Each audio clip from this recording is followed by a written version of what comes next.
Kembali kita sedikit membahas tentang firman Tuhan yang ada di Matius 21 ayat 28 sampai 32. Judulnya perumpamaan tentang dua orang anak. Sebelum kita membacanya, di sini saya sedikit mendapat berkat. Jadi apa yang nanti menjadi berkat buat saya itu bisa menjadi berkat buat kita semua. Kita mulai. Perumpamaan tentang dua orang anak. Tetapi apakah pendapatmu tentang ini? Seorang mempunyai dua anak laki-laki, ia pergi kepada anak yang sulung dan berkata, "Anakku, pergi dan bekerjalah hari ini dalam kebun anggur." Jawab anak itu, "Baik Bapa," tetapi ia tidak pergi. Lalu orang itu pergi kepada anak yang kedua dan berkata demikian juga. Dan anak itu menjawab, "Aku tidak mau." Tetapi kemudian ia menyesal lalu pergi juga. Siapakah di antara kedua orang itu yang melakukan kehendak ayahnya? Jawab mereka, "Yang terakhir." Kata Yesus kepada mereka, "Aku berkata kepadamu, sesungguhnya pemungut-pemungut cukai dan perempuan-perempuan sundal akan mendahului kamu masuk ke dalam kerajaan Allah. Sebab Yohanes datang untuk menunjukkan jalan kebenaran kepadamu, dan kamu tidak percaya kepadanya. Tetapi pemungut-pemungut cukai dan perempuan-perempuan sundal percaya kepadanya. Dan meskipun kamu melihatnya, tetapi kemudian kamu tidak menyesal dan kamu tidak juga percaya kepadanya." Jadi di sini firman Tuhan ini saya baca ulang, lalu kita jelaskan dari ayat per ayat. Kiranya Roh Kudus mau membukakan pengertian kepada kita semua. Saya baca ulang. Tetapi apakah pendapatmu tentang ini? Jadi Tuhan Yesus itu bertanya tentang pendapat kita. Pendapat tentang apa? Dari perumpamaan yang diajarkan oleh Tuhan Yesus. Perumpamaan tentang dua orang anak. Apa yang dipertanyakan Tuhan Yesus kepada kita? Katanya, seorang mempunyai dua anak laki-laki. Berarti Tuhan Yesus ini menceritakan sebuah perumpamaan ya. Seorang mempunyai dua anak laki-laki. Ia pergi kepada anak yang sulung dan berkata, "Anakku, pergi dan bekerjalah hari ini dalam kebun anggur." Jadi bapak ini mempunyai dua orang anak. Seperti yang di perumpamaan lain juga Tuhan Yesus pernah mengajarkan perumpamaan tentang anak yang hilang. Jadi seorang bapak yang mempunyai dua orang anak, dan ini pun tentang dua orang anak yang dimiliki oleh seorang bapak ya. Jadi bapak ini mempunyai dua anak, dan bapak ini datang kepada anak yang sulung. Pastilah ada tujuannya kalau dia mendatangi anak tersebut ya. Apa katanya? "Anakku, pergi dan bekerjalah hari ini dalam kebun anggur."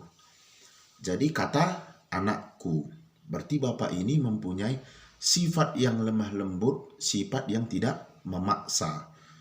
Anakku gitu. Jadi orang tua kita selalu memanggil kita anakku gitu. Kalau kata anakku gitu, kita pun pasti merasakan lebih adem gitu hati kita. Lebih tenang gitu ya. Kita rasakan kelemah lembutan dari orang tua tersebut yang memanggil kita, ataupun entah pun itu mama kita ataupun bapak kita yang memanggil. Kata anakku, katanya itu membuat hati kita lebih adem ya. Jadi anakku, pergi dan bekerjalah hari ini dalam kebun anggur. Jadi ini tidak ada paksaan, tapi dengan lemah lembutnya bapak ini menyuruh. Lalu apa kata anak itu? "Baik Bapak," tetapi ia tidak pergi. "Baik," katanya. "Iya," katanya, tapi tidak dikerjakannya. Nah ini semua pasti kita pernah mengalami hal yang seperti ini, seperti anak yang sulung ini. Jadi contoh bagi saya, seperti saya dulu. Saya disuruh mama saya ya, dibilangnya, "Cucikanlah piring itu." Masa dibiarkan gitu piring kotor, katanya. Walaupun itu hanya 2 biji gitu kan. Tapi iya aku bilang gitu. Iya aku kerjakan, aku bilang. Tapi nanti bisa nanti 3 jam lagi baru aku kerjakan, ataupun enggak ku kerjakan. Nah, samanya seperti anak ini tadi. Iya katanya, tapi enggak dikerjakannya. Lalu orang itu pergi kepada anak yang kedua dan berkata demikian juga. Jadi bapak itu karena dia melihat anak yang sulung tadi tidak mengerjakan apa yang diperintahkan bapak itu nggak marah gitu. Kalau kita nanti mungkin kena marah ya sama orang tua kita. Iya kita bilang tapi enggak kita kerjakan. Jadi begini juga lah. Tapi bedanya dengan dalam firman Tuhan ini, bapak ini nggak marah gitu. Anakku ini iya katanya tapi nggak dikerjakannya, ya sudahlah, aku datanglah, aku jumpailah anakku yang kedua atau anak yang bungsu ya. Lalu apa katanya? Dan berkata demikian juga katanya. Berarti seperti yang dikatakan bapak tadi kepada anak yang sulung. Apa katanya? Pergi dan bekerjalah hari ini dalam kebun anggur. Seperti itu juga yang diucapkan bapak tadi kepada anak yang bungsu. Lalu apa kata anak itu? Dan anak itu menjawab, aku tidak mau. Aku tidak mau. Tetapi kemudian ia menyesal lalu pergi juga. Enggak katanya. Tetapi dia menyesal. Dan pergi juga. Lalu pergi juga katanya. Berarti akhirnya dia mengerjakan apa yang diperintahkan bapaknya. Lalu apa kata Tuhan Yesus di sini? Siapakah di antara kedua orang itu yang melakukan kehendak ayahnya? Jadi inilah pertanyaan Tuhan Yesus tadi mengenai pendapat kita akan perumpamaan yang diajarkan Tuhan Yesus. Apa katanya? Jawab mereka, yang terakhir. Benar ya, yang terakhir ya. Karena anak yang bungsu tadi, walaupun dibilangnya enggak, tidak, tapi akhirnya dia mengerjakan apa yang diperintahkan oleh bapaknya tadi. Kata Yesus kepada mereka, aku berkata kepadamu, sesungguhnya pemungut-pemungut cukai dan perempuan-perempuan sundal akan mendahului kamu masuk ke dalam kerajaan Allah. Lah, kok bisa gitu ya? Kita berpikirnya, kok bisa pemungut cukai? Maksudnya, kok kalau pada zaman Tuhan Yesus, pemungut cukai, perempuan-perempuan sundal itu dibilang orang yang hina, orang yang berdosa. Dan itu kebanyakan pandangan dari orang Farisi. Sebab Yohanes datang untuk menunjukkan jalan kebenaran kepadamu, dan kamu tidak percaya kepadanya. Tetapi pemungut-pemungut cukai dan perempuan-perempuan sundal percaya kepadanya. Dan meskipun kamu melihatnya, tetapi kemudian kamu tidak menyesal, dan kamu tidak juga percaya kepadanya. Jadi di sini pernah diajarkan oleh Ibu Belit kepada saya di mata kuliah hermeneutik 2 ya, tentang prinsip-prinsip dalam mengeksegese perumpamaan.